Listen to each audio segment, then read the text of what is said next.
1962 1962 पूरा विश्व एक आसन आपदा से सकते में था। अभी अभी कुछ दिनों पहले, कुछ सालों पहले विश्व युद्ध समाप्त हुआ था और ऐसा लगता था कि अब फिर अमेरिका और रूस आमने सामने आ जाएंगे। बात क्यूबा की थी और क्यूबा को लेकर शीत युद्ध में बहुत ज़्यादा तनाव था। पोप भी बहुत ज़्यादा चिंतित थे। उन्हें लग रहा था कि अभी तो यूरोप इस तूफान से निकला है, फिर कहीं ऐसा ना हो जाए। उसी दौरान एक सज्जन जो कि बहुत बड़े पत्रकार हुआ करते थे उस ज़माने में, नॉर्मन कजिन, वो लगातार एक मुहिम चला रहे थे कि जो महाशक्तियां हैं जो परमाणु बम बनाने की कोशिश कर रही हैं या बना भी चुकी हैं, जो हिरोशिमा पर गिराया जा चुका है और जिससे इतनी जनहानि हुई, किसी तरह कोशिश हो कि इस पर अंकुश लगे। नॉर्मन लगातार ये कोशिश और प्रयास कर रहे थे। इस तनाव भरे माहौल में कैनेडी को लगा कि शायद नॉर्मन कुछ कर सकते हैं। उन्होंने नॉर्मन को अप्रोच किया।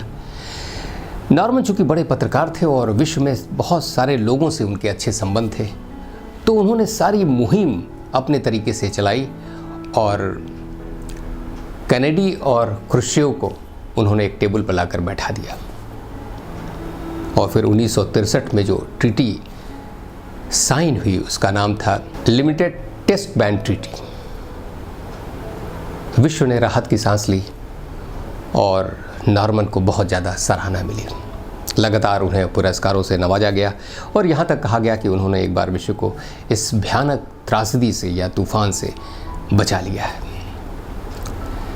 कुछ दिनों बाद ही नॉर्मन, जिन्होंने दुनिया को बचाया था, खुद ही एक आपदा के शिकार हो गए। नॉर्मन को एक अनयूजुअल बीमारी हुई, ऐसी बीमारी जो ऑटो इम्यून सिस्टम से जुड़ी रहती है, जिसे एंकीलोपिंग स्पॉन्डिलाइटिस के रूप में जाना गया। उनसे कहा गया कि लगभग 500 लोगों में से शायद ही कोई एक आदमी इससे बच के निकलता है और आपके पास इसकी संभावना बहुत कम है। शायद आपके पास 6 महीने ही बचे हैं। निश्चित रूप से जब ऐसा था तो नॉर्मन निराश हुए होंगे और ऐसा लग रहा था कि सब कुछ जीवन में किया हुआ इतनी अब छोटी सी उम्र में ही उन्हें इस दुनिया को अलविदा कहना पड़ेगा। ऐसे दौर में ही नॉर्मन जब अपने इलाज के लिए इधर उधर देख रहे थे और अपने डॉक्टरों से बात कर रहे थे, ऐसे में एक दोस्त उनसे मिलने आए। तो बहुत सारी इधर उधर की बातें होने लगी और हल्की फुल्की बातों में आप जानते हैं कि जब दोस्त मिलते हैं तो एक खास माहौल बन जाता है। और कुछ बातों पर नॉर्मन को बहुत जोर की हंसी आई। वो खिलखिला के हंस पड़े और जब हंसे तो उन्हें ऐसा लगा कि मेरे हंसने के बाद से मेरा पेन जो है, मेरा दर्द जो है वो कम हो गया है। और उन्होंने लगातार इसको महसूस किया। फिर उन्होंने अपने डॉक्टरों से बात की कि ऐसा क्यों होता है। और उसके बाद जो नॉर्मन ने किया वो बहुत समझने वाली बात है।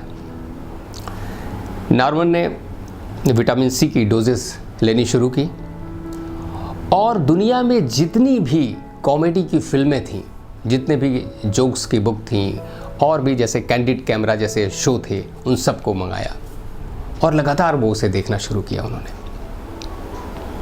नॉर्मन बताते हैं कि 10 मिनट के हंसने के बाद वो 2 घंटे की पेनलेस स्लीप ले पाते थे। 10 मिनट हंसे तो 2 घंटे वो बिना दर्द के सो पाते थे। और नॉर्मन ने लगातार ये कोशिश जारी रखी और वो इससे ठीक भी हो गए। यहाँ तक कि इसके बाद वो अपने जीवन के 30 साल और जिंदा रहे। तो ऐसा क्यों हुआ? अब आज के शोध में जो न्यूरो साइंटिस्ट हैं वो इन सब चीज़ों पर ध्यान दे रहे हैं और काम कर रहे हैं।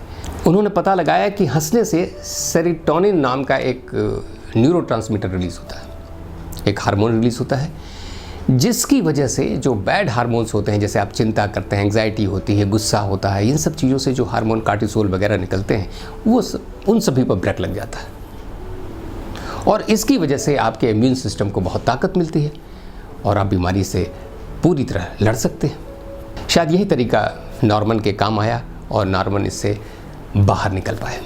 इसके बाद एक किताब उन्होंने लिखी जिसका टाइटल था anatomy of a illness as perceived by patient, और उसमें उन्होंने बहुत सारी इन चीज़ों का जिक्र किया है कि कैसे वो इस बीमारी से निकले।